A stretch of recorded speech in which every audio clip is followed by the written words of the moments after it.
The transfer portal giveth, and it taketh. Let's talk about the losses the Sun Devils basketball team is going to be enduring on this edition of the Locked On Sun Devils podcast. Our Locked On Sun Devils, your daily podcast on the Arizona State Sun Devils. Part of the Locked On Podcast Network, your team every day.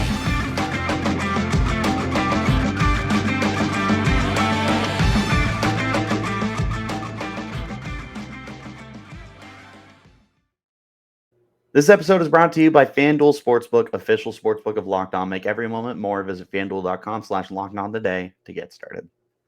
Hey there, everyone, and welcome back to the Locked On Sun Devils podcast, part of the Locked On Podcast Network, your team every day. My name is Richie Bradshaw, and I will be your guide for everything Arizona State Sun Devils. Thank you guys, as always, for tuning in. Wherever you're getting your podcast, hit like and subscribe and turn on notifications so you get an update when we post new content. Stay in touch with that content by following me on Twitter at RichieBrads36 and the podcast at LO_Sun Devils. It's not a fun situation for Sun Devils basketball the last 24 to 48 hours. As of recording this, I literally had sat down wondering what I was going to talk about, only for Jamiya Neal, who I am very, very on record at this point of being a big fan of his.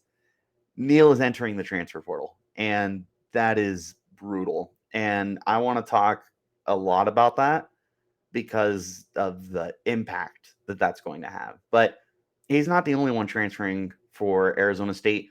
They now have 3 players that have entered the portal. Neal, the most recent, but Luther Muhammad, who many believed didn't have any more eligibility, is in the transfer portal, and so is Enoch Boakye. And these are 3 huge players that are hitting the portal for the team. And before we dive into the bulk of it, like I said, I want to talk about Jamiya Neal because this is a tough blow. Neal really came on strong in the second half of the year and really made such an important difference for the team as the 6th man and one of the primary guys getting off the bench and playing significant amount of minutes. He really started to come into his own as a shooter. He looked very comfortable on the court. He looked like one of the future studs of this team. And I had talked about him all week and mentioned him previously. I really started getting invested in him these last couple of weeks, and now it's all for naught. But what you're losing with Jamiya Neal is so much talent and upside. And I think that's the thing that really stinks when you look at what you're losing here. You see everything that had really started to come together for him towards the end of this year. You saw how important he was during your tournament run, and you saw the upside. I know Chris Cartman had tweeted out that he said Neal could mess around and end up in the NBA one day. And it's hard to totally believe that with how difficult the transition from college to the pros is when it comes to basketball, especially. But man, it was hard not to get your hopes up with him. And this blow sucks. This is a below the belt kind of punch. And I've seen already, and there will be plenty more to come, I'm sure, but I've seen that this could be NIL driven, which of course it is, because that's just the nature of college basketball, unfortunately. But this is a tough loss. Neal was 100% going to be one of your starters next year, no matter who came back. There was no way you were going to keep him off the court with the way that he was playing. And you were going to be able to pair him up with DJ Horn and with Frankie Collins, Austin Nunez, and you really liked the potential that you had for him to take that next step and become a superstar in Tempe. And you're not going to get that now. Obviously, he could withdraw from the portal. It's probably not going to happen. It's probably not going to happen for any of these 3 guys. And that's tough. It's really tough. Former 3-star kid who worked his butt off to get onto the court. And it's tough. Like, I don't know how many times I can say that. I'm truly heartbroken right now as a fan trying to record this. Looking at the other losses, though, obviously Boakye really sucks. I was very much an advocate for him to get onto the court more often than he did. And it felt like it was going to be kind of an inevitable he would transfer out of the program because he just wasn't getting his minutes that I felt he deserved. But, neither here nor there. That one makes sense. Still sucks to lose him, former top 50 prospect. Luther Muhammad really carved a niche with this team.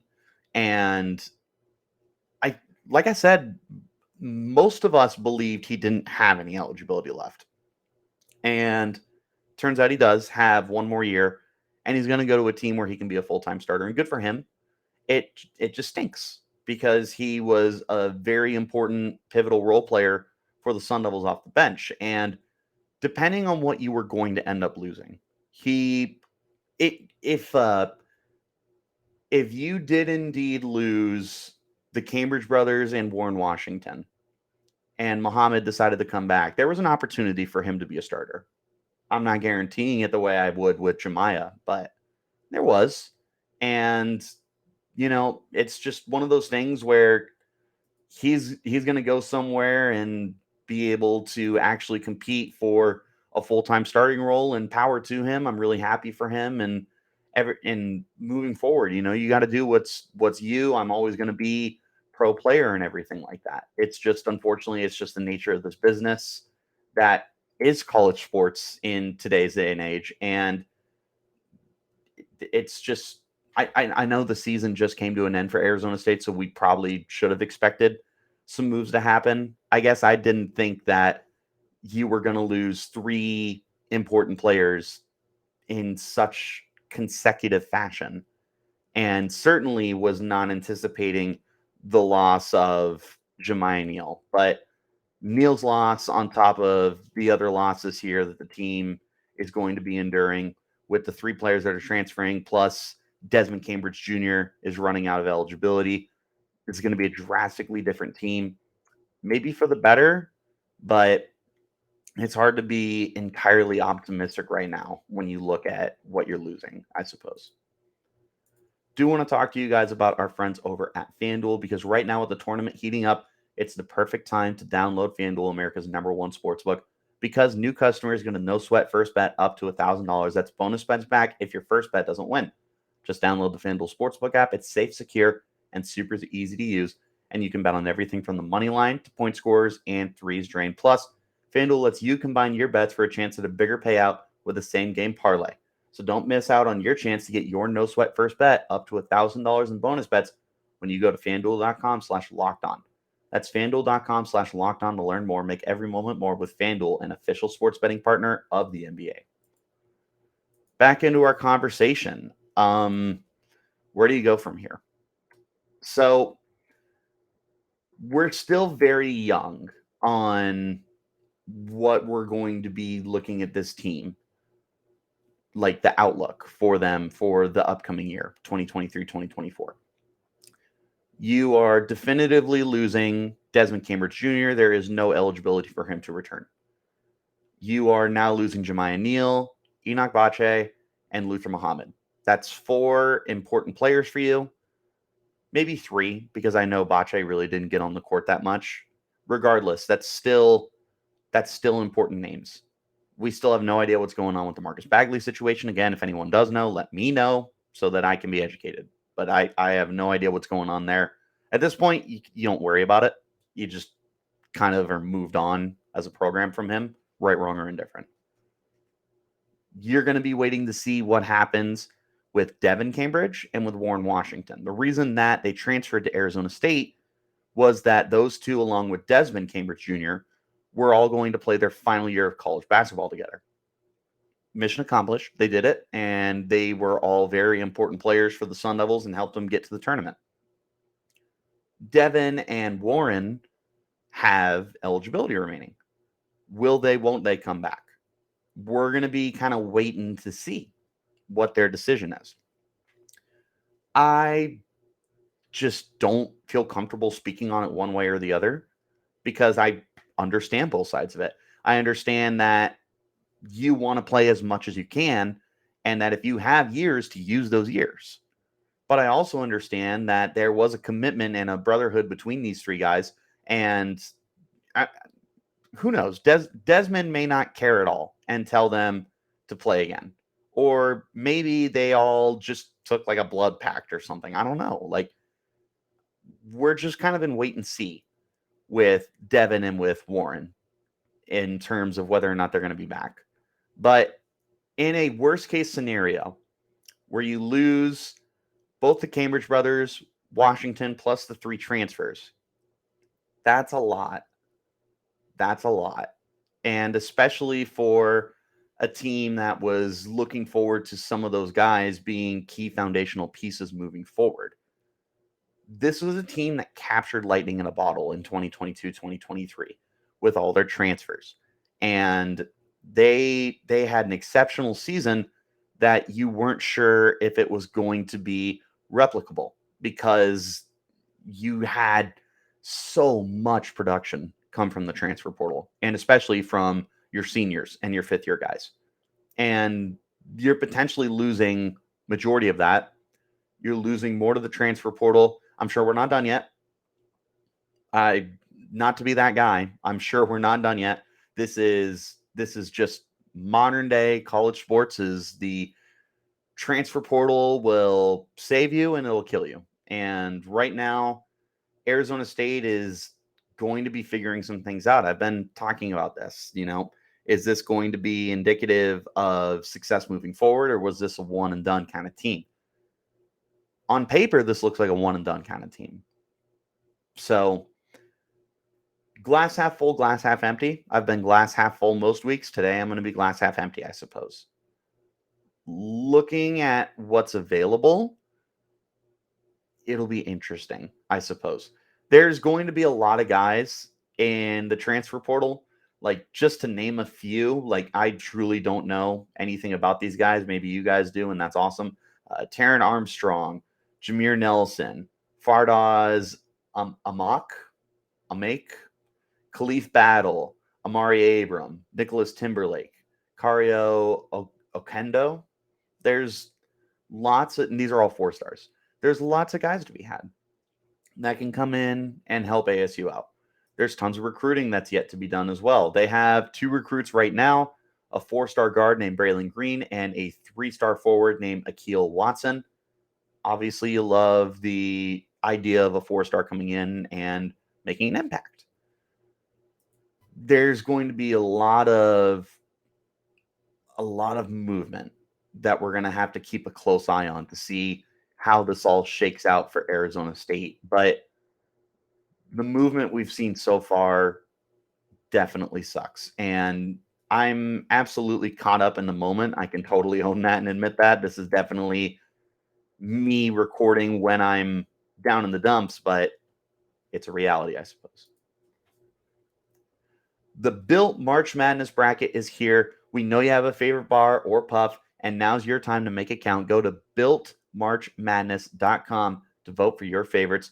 You know that I'll be voting for the coconut almond, and if you want the brownie chunk to win, then you'll be voting for that bar too. Support your team, support your bar or puff. And when you vote for your favorite bar or puff, you'll be entered into a drawing where 50 lucky Locked On listeners will get a free box of Built bars. Not only that, but one Locked On fan will win a 12-month subscription to Built to have Built's best bars or puffs delivered monthly straight to your door. You got to try Built. Built, the best protein bar ever. Seriously, they're amazing. You won't think they're good for you. What makes them so good, they're covered in 100% real chocolate while being low in sugar and high in protein. Yes, you did hear me right. I said real chocolate.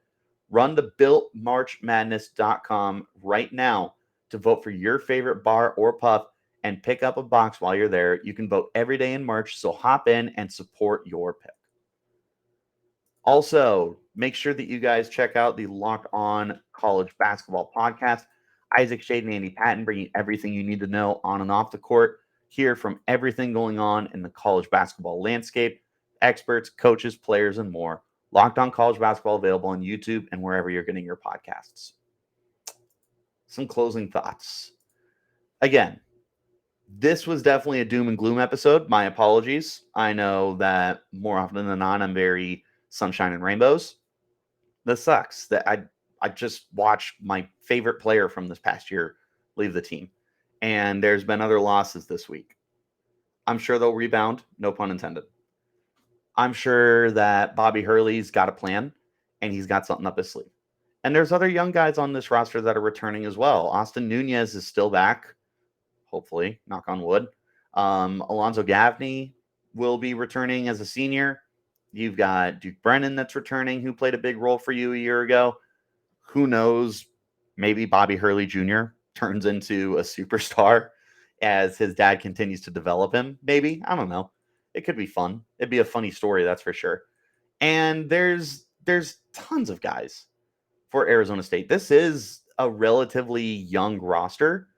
It just had so much of its production come from its veterans that you could be losing. If you retain Devin Cambridge and Warren Washington, I'm not as worried. My panic level would decrease. We would go up a DEFCON or down a DEFCON. Is DEFCON 5 the worst or 1? I don't know. I don't remember. I haven't played Call of Duty Zombies in forever. I think DEFCON 1 is the worst. But you would decrease your DEFCON level for Arizona State if you brought back Devin and Warren. If you don't, and you do have 6 guys who were very important to your team last year transfer, that's tough. And again, you could lose more guys, but there's also a lot of time to add guys. So as much of a Debbie Downer episode as this pretty much has been, the optimism here is there's still a lot of time for Arizona State to make some moves. They brought in 4 guys in the transfer portal last year who were all dynamite with the team. Who's to say Arizona State can't do it again? Who's to say they can't recapture some lightning in the bottle and get some more transfers to come into this team and this program and make big time impacts? It's not improbable. It's not impossible. It's within the realm of possibilities. They've done it once. Maybe they can do it again. Keep the optimism. I'll do my best to do it. Obviously, right now, not doing a very good job, but we'll be okay. It's going to be a process. It's going to be a lot of movement. We'll see what happens, I suppose. Maybe we can make some of our conference rivals weaker. I know that Kirk Kriisa entered the transfer portal from U of A. Real quick, I don't want him. Dude is clearly a Wildcat. Good for him. I don't really want him. If he came to Arizona State, obviously I welcome him with open arms, but I don't think he wants to be here. I don't really care for him to be here. The USC kid, I just closed my page. I can't remember his name. 6th man of the year is in the transfer portal. Maybe we bring him in. I don't know. There's guys to be had. So make sure that you're paying attention to everything that's going on, because I know I will be, and I'll be providing you guys some great Arizona State Sun Devils content. So wherever you're getting your content, hit like and subscribe. Turn on notifications so you get an update when we post new content. Stay in touch with that content by following me on Twitter. You can find me at Richie Bradshaw36 and the podcast at LO_Sun Devils. There will be brighter days, Sun Devil fans. But until next time, you keep it locked right here on Locked On Sun Devils.